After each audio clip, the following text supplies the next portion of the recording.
A política sob a lógica das redes sociais, fim do debate e campo fértil para o discurso de ódio.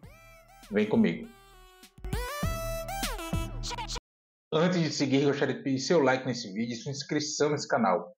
Peço também, caso você possa e queira, sua contribuição clicando no botão Valeu ou se tornando membro aqui do blog do Cadu Amaral clicando no botão Seja Membro. Os membros do blog do Cadu Amaral têm acesso a conteúdos exclusivos e assim você ajuda mais no espaço de luta contra o fascismo à brasileira. Ao final do vídeo é seu comentário. Concorde, discorde ou complemente. Mas sempre se lembre que só não vale xingar nem falar da mãe do povo. Compartilhe esse vídeo em todas as suas redes sociais e também no WhatsApp e no Telegram se você tiver. Lembrando que se você é de Alagoas, você pode assistir ao blog do Cadu Amaral na TV Com Marcel, canal 12 da NET. Sempre aos domingos, ao meio-dia e 45. Se você não é de Alagoas, você pode assistir a TV Com no link que está na descrição desse vídeo. Obrigado. 6 de junho, quinta-feira, são agora 6h30 da noite, ou da tarde. E na véspera, 5 de junho, nós tivemos mais um caso no Congresso Nacional, na Câmara dos Deputados, de causar vergonha a qualquer pessoa que espera o mínimo de bom senso e de que o debate político seja feito à luz da sobriedade, à luz da razão, à luz dos argumentos, que ficou mais notabilizado a troca de ofensas, de xingamentos entre os deputados André Janones e o Nicolas Ferreira, o tal chupetinha lá. No mesmo dia, o Nicolas Ferreira ficou ofendendo, tumultuando a discussão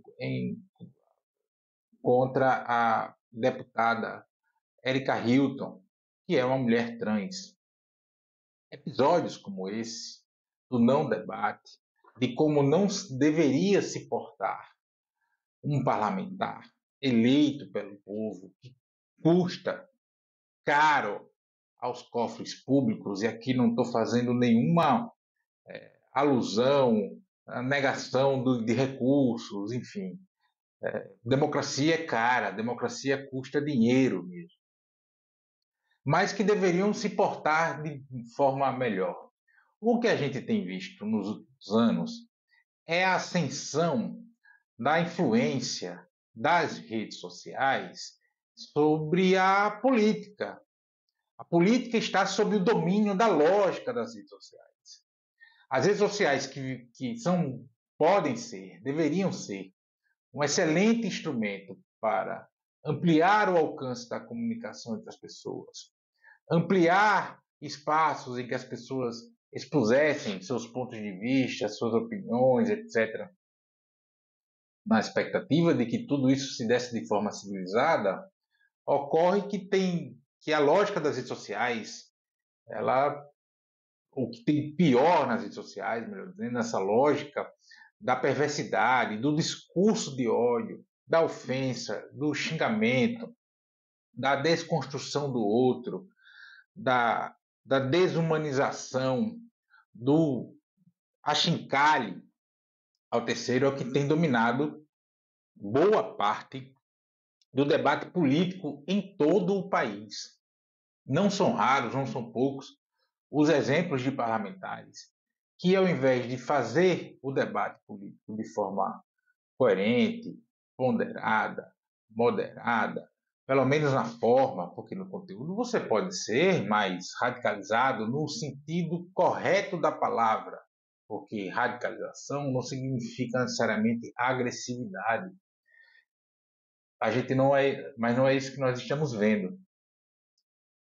Muito das figuras públicas hoje que ocupam os parlamentos, seja no Congresso Nacional, seja nas assembleias legislativas, seja nas câmaras municipais, são figuras que vêm das redes sociais, especialmente essas redes sociais de caráter mais rápido, né? O Twitter, ou o Instagram, ou o próprio Facebook, enfim, que tem esse caráter mais acelerado, pílulas de informação ou pílulas de pseudo-informação, fragmentos de fatos, fragmentos de posicionamentos, fragmentos de narrativas, enfim, estão moldando o debate público nacional. Então, a gente acha que sabe muito sobre muita coisa, mas a gente sabe nada de muita coisa, porque o conteúdo é muito volumoso. A gente vai passando, arrastando o dedo na tela do aparelho celular, ou arrastando o mouse, né, a tela dos computadores, e uma série de conteúdos e ficam ali e nenhum se aprofunda, nada é aprofundado, e só vem o discurso do ódio.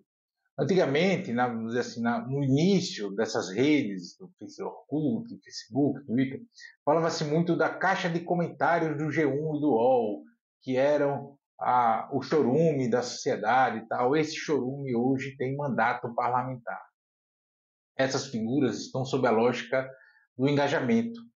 E o ódio engaja mais do que o amor, para a gente usar paralelos, né, usar substantivos de sentidos opostos, enfim. Engaja muito mais. Então, como é que eu engajo sobre isso? Eu vou desumanizar o adversário, eu vou aflorar os preconceitos e as frustrações que as pessoas têm aqui e vou engajar pra caramba. E nesse engajamento, eu vou ganhando espaços políticos. Evidente que eleições parlamentares, elas são nichadas, então estão uma dimensão, um resultado concreto muito maior, né? Proporcionalmente falando, são dimensões muito maiores do que uma eleição para presidente da República, do que uma eleição para governador do Estado ou para prefeitos. Apesar disso também ter influência. O que nós temos visto é a negação da política, é a antipolítica dominando a política, os espaços políticos. Não é só no Congresso Nacional que a gente tem parlamentares que estão mais preocupados com as suas bolhas nas redes sociais, em fazer falas que vão gerar muito engajamento nas redes sociais. Tal. Isso também a gente vê nas assembleias legislativas, nas câmaras municipais, qualquer câmara municipal, de qualquer centro urbano um pouco maior, enfim, até nas cidades menores você vai encontrar isso, nas assembleias legislativas, o tal do Mamãe Falei, que se armou para dar socos em adversários políticos, que foi para a Ucrânia, foi para não sei para onde, para gerar conteúdo para a rede social dele. E isso parece até uma contradição, eu estar fazendo essa reflexão aqui, porque eu estou numa rede social falando com, sabe, sei lá quem porventura vier assistir esses vídeos, ou no YouTube ou no Facebook. A diferença aqui é que, primeiro, a plataforma, vídeos mais longos, mais pausados, etc. E aí o perfil de quem está do outro lado da tela, né? No caso do que está do meu lado da tela. Eu sempre tenho buscado fazer falas, enfim, opinar, analisar situações, independente se as pessoas concordam ou não, mas tentando ser o mais ponderado que eu consigo ser, a depender do tema. E a gente vê de novo esse tipo de situação no Congresso Nacional, os parlamentares quase chegando às vias de fato, ofensas ao gênero das pessoas, à identidade de gênero, ofensa ao posicionamento político, ameaças de morte, ameaças de matar A, B ou C, enfim.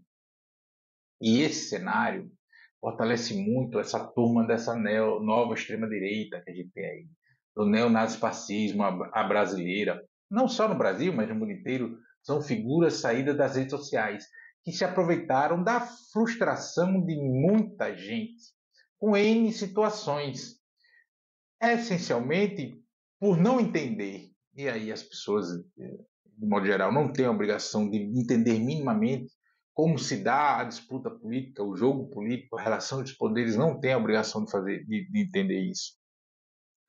Mas se frustra porque o resultado concreto das suas frustrações, dos problemas reais do convívio em sociedade não se resolvem assim. Tem avanços, tem retrocessos, às vezes caminha para o lado, que nem caranguejo, às vezes não sai do lugar. Isso faz parte da vida em sociedade, da relação entre os poderes, das escolhas que fazemos, das distorções que a nossa democracia tem. Mas as pessoas não entendem, então elas se frustram com isso. Elas muitas vezes enxergam outros aspas, crescendo na vida enquanto eu estou estagnado. E isso me enche de frustração, e frustração leva ao ódio. Os meus valores morais, a minha incompreensão das novas relações sociais, de como as pessoas desejam ser, querem, se comportam, para ser o que elas desejem ser. E isso também me frustra. A gente tende a temer aquilo que não conhece. Então, se eu não conheço a realidade, como vive, o que realmente prega alguém de uma religião que eu entendo ser do Satanás, eu tenho ódio por aquela pessoa, eu tenho medo. E esse medo vai levando ao ódio. Isso para falar, isso cabe para a religião, isso cabe para as questões de sexualidade, e isso cabe até para as doutrinas políticas, as ideologias, do ponto de vista mais filosófico, sociológico, enfim, das correntes de pensamento. Então, aí eu me baseio nisso, eu pego situações complexas de relações macroeconômicas, desse tipo de coisa, e dou soluções fáceis, explicações fáceis. Com essa coisa da rede social, está valendo a lógica do engajamento ao invés da lógica do debate político, ao invés da lógica do posicionamento político. Eu posso discordar de A, B ou C, sem desumanizar A, B ou C. As experiências que a humanidade já teve com o nazifascismo mostram que a gente precisa tomar cuidado com esse tipo de coisa, com esse tipo do fazer política. Hoje, esse novo nazifascismo, ele se baseia, tem muito pé na pauta de costumes, e isso vai muito pelo engajamento do medo, que se desdobra em ódio. Nós temos um Congresso Nacional muito ruim, dominado pelos parlamentares do Centrão, parlamentares estes que sempre procuram ser bases de governo, mas que nesse momento, nas pautas de costume, e isso é algo que eu já tenho dito e repetido há muito tempo, vão continuar sendo mais conservadores, salvo aqueles cujas suas bases eleitorais não estão nem aí para isso, porque eles vão sempre ali pensando somente nas suas eleições e ponto final, e acabou, eles estão sempre dialogando com as suas bases eleitorais. E a gente tem esse problema dessa coisa da base desses caras. E a gente tem uma extrema-direita no Congresso Nacional, essencialmente no Congresso Nacional, que faz muito barulho, que parece ser maior do que... Aí sempre tumultua o rolê. E nessa situação, o tal Centrão se aproveita, capitaneado pelo Arthur Lira e pelo Rodrigo Pacheco, se aproveita para impor suas pautas, suas vontades, suas trocas, suas negociações sempre no varejo, em apoio aos governos, e não mais no atacado, no programa político, na coisa da construção de governo, etc. Estamos vivendo tempos muito ruins na política brasileira. Precisamos reverter isso, e isso se reverte com mais política, e não com mais lógica de rede social, e não buscando mais engajamento em rede social. Você pode até achar que eu estou falando isso porque é um cara num canal do YouTube, de uma página do Facebook, pequenas. Tudo bem, você pode achar o que você quiser, mas se você tiver alguma paciência e voltar aos primeiros conteúdos que eu fiz, vai ver que eu sempre falo nesse sentido, me importo nesse sentido, e sempre quando falo sobre rede social, política, etc., eu sempre coloco esse tipo de situação. A gente não pode negar a política, tampouco trocá-la pela lógica do engajamento. Não podemos fazer isso. A antipolítica é a antessala do fascismo. Esse neonazifascismo vai desde as questões macroeconômicas, aí fechada o que deve com o neoliberalismo, vai para as questões morais de religião, vai para as questões raciais, ou seja, é uma imposição de uma elite branca, rica e violenta. e é essencialmente com muita deficiência cognitiva, que é a base dessa turma, que não consegue compreender minimamente o mundo que o cerca. E aí quem é contra isso tem duas alternativas. Ou tenta jogar o mesmo jogo, vai para esse mesmo campo e vai perder, ou busca o máximo possível politizar as pessoas à sua volta. Politizar não é pedir adesão a partido A ou B, mas politizar significa essencialmente explicar o funcionamento do Estado, explicar como as relações sociais se dão, explicar debates públicos reais que estão ocorrendo, por que determinada coisa é boa, é ruim, e as dificuldades que isso tem de avançar ou facilidades de avançar ou retroceder. É isso que precisa ser feito. Senão, cenas como as que vimos em 5 de junho de 2024 no Congresso Nacional vão se repetir com muito mais constância.